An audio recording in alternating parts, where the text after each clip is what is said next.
There are two main types of contrast stretching. The first is linear contrast, where we use a linear lookup table, and the second is nonlinear contrast stretch, where we use a lookup table that is not a straight line. Now, we saw the first type in the last video. We have an image, original Lena.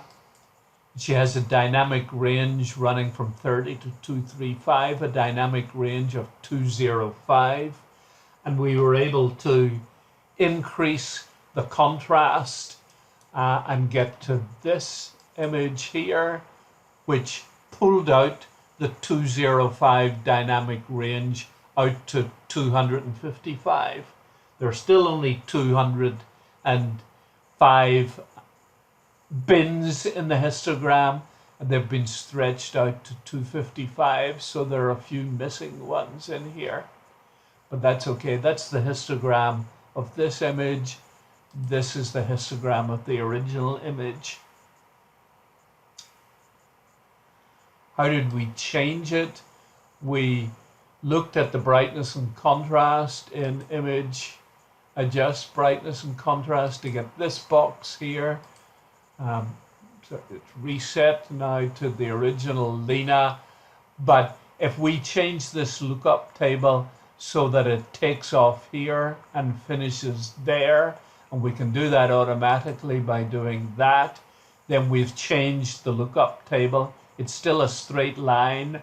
It's a straight line of higher contrast than the original default, so this is higher contrast image than the original Lena, but it's still a straight line. This is called linear contrast stretch. We stretch the original histogram out to this here, and this is our contrast stretch. Same as this. Let me go back to this one. Let me reset it. And that's the default lookup table. So that's linear contrast stretch, where again, we've started from here and we end up there, and we don't cut into this histogram, right? When we do that optimal linear stretch, we don't want our lookup table to cut in here.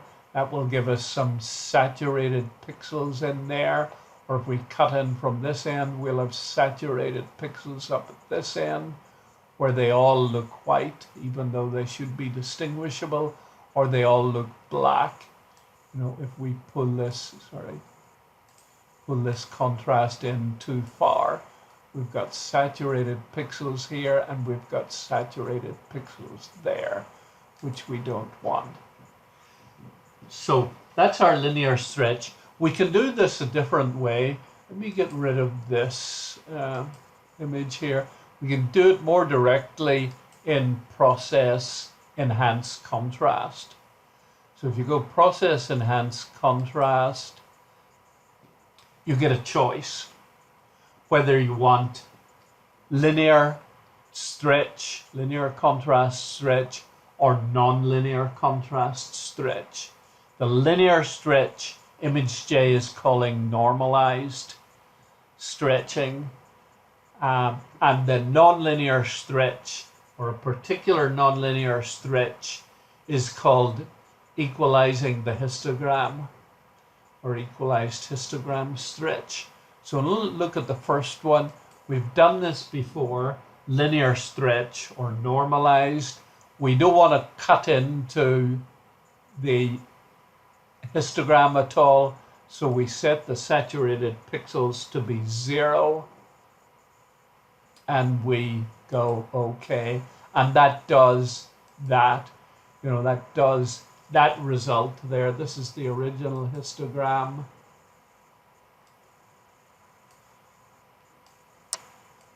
With that live histogram, and this is the linear contrast stretched one. Now I want to look at the non-linear stretch. So let's go back to Lena, make another duplicate. We're going to work with this. So this is the original. This is the original also. This is the linear contrast stretched. which we are doing now through process enhanced contrast. But now, instead of linear stretch, I want to do non-linear stretch. I want to take that out and do this.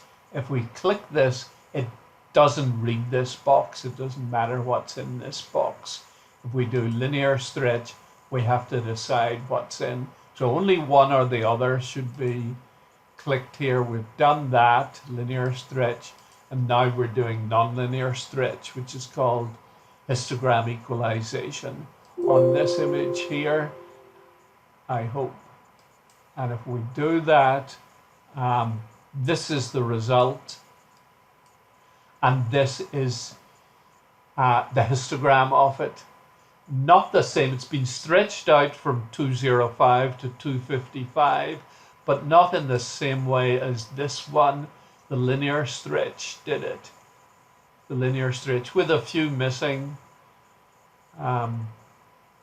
values, and this is the non-linear stretch where it's been stretched but non-linearly. Nothing much has happened here and here, but a lot has happened up here. So it's been stretched, not like a rubber band, but non-linearly. This one here, non-linear stretch, this one linear stretch. This one, we know what the lookup table was like to do this one. We don't know what it's like to do this one. We can see actually what the lookup table, the nonlinear lookup table, looks like if we go to the original image and go to plugins, chapter 5, and go to CDF, cumulative distribution function. So we do that and forget about these numbers for the moment, but concentrate on this. This is for this image. This is its pixel value histogram, and this is the CDF, the cumulative distribution function. And this CDF is actually the lookup table, the nonlinear lookup table that's used for this image here. So it's a lookup table instead of the default lookup table, or a linear stretch lookup table would be something like this. It's a non-linear lookup table, goes up here and it goes up there, and it looks up pixel values to gray values, but the connection between them is the CDF. It's non-linear and it results in a non-linear stretching. So remember the two differences: the linear stretch or normalizing, which just uses a lookup table that's still linear but at a higher gradient and stretches everything out to the full range, the full dynamic range. Or the second option in process enhanced contrast is to use histogram equalization, which is a nonlinear stretch and which uses the CDF of the original image as the lookup table. And